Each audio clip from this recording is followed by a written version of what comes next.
ಶುಭೋದಯ ಬಂಧುಗಳೇ. ಭಾರತ ದೇಶವನ್ನು ಅರ್ಥ ಮಾಡ್ಕೊಳ್ಬೇಕಂತಂದರೆ ಈ ಮಹಾನ್ ವ್ಯಕ್ತಿಯ ಜೀವನವನ್ನು ಅರ್ಥ ಮಾಡ್ಕೊಂಡ್ಬಿಟ್ರೆ ಭಾರತ ದೇಶದ ಬಗ್ಗೆ ಅರ್ಥ ಆಗ್ತದೆ ಅಂತ ಗುರುದೇವ್ ರವೀಂದ್ರನಾಥ್ ಟ್ಯಾಗೋರ್ ಅವರು ಹೇಳಿದ್ದುಂಟು. ಹಾಗಾದರೆ ಈ ಮಹಾನ್ ವ್ಯಕ್ತಿ ಯಾರು ಅನ್ನುವ ವಿಚಾರ ತಮಗೆ ಬರ್ತಾ ಇರ್ಬೋದು. ಆ ಮಹಾನ್ ವ್ಯಕ್ತಿ ಮತ್ತಾರೂ ಅಲ್ಲ, ಈ ನಮ್ಮ ದೇಶಕ್ಕಾಗಿ, ಈ ಪವಿತ್ರವಾದ ಭಾರತ ದೇಶಕ್ಕಾಗಿ ತನ್ನ ಜೀವನವನ್ನೇ ಮುಡಿಪಾಗಿಟ್ಟಂತಹ ವೀರ ಸನ್ಯಾಸಿ ಸ್ವಾಮಿ ವಿವೇಕಾನಂದರು. ಅವರ ಜೀವನ ಸಂದೇಶಗಳನ್ನು ತಮಗೆ ಮುಟ್ಟಿಸ್ಲಿಕ್ಕೋಸ್ಕರ ಈ ಒಂದು ಸರಣಿಯನ್ನು ಪ್ರಾರಂಭ ಮಾಡ್ತಾ ಇದ್ದೇನೆ. ವಿವೇಕ ಪ್ರೇರಣೆ ಎನ್ನುವಂಥ ಈ ಸರಣಿ, ತಾವು ಇದಕ್ಕೆ ಆಶೀರ್ವಾದ ನೀಡಬೇಕು ಅಂತ ತಮ್ಮಲ್ಲಿ ಕೋರ್ತಾ, ಸ್ವಾಮಿ ವಿವೇಕಾನಂದರ ಮೂಲ ಹೆಸರು ನರೇಂದ್ರನಾಥ್ ದತ್ತ.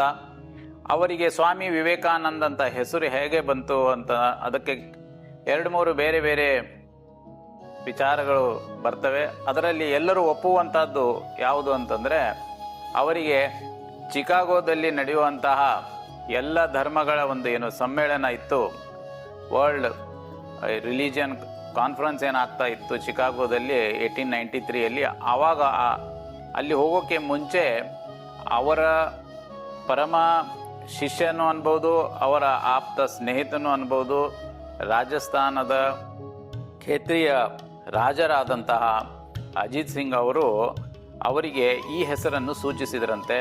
ವಿವೇಕಾನಂದ ಅಂದರೆ ವಿವೇಕ ಮತ್ತು ಆನಂದ, ಇದರ ಸಮ್ಮಿಲನ, ಈ ಹೆಸರನ್ನು ಅವರು ಸೂಚಿಸಿದ್ದಾರೆ. ಆಮೇಲೆ ಅವರು ವಿವೇಕಾನಂದರ ತಲೆ ಮೇಲೆ ಹಾಕ್ಕೊಳ್ಳುವಂಥ ಟರ್ಬನ್ ಕೂಡ ರಾಜಸ್ಥಾನಿ ಸ್ಟೈಲಲ್ಲಿ ಕಟ್ಟೋದನ್ನು ಕೂಡ ಅವರೇ ಅವರಿಗೆ ಹೇಳಿಕೊಟ್ಟಿದ್ರು ಅನ್ನುವಂತಹ ಉಲ್ಲೇಖಗಳನ್ನು ನಾವು ನೋಡ್ತೇವೆ.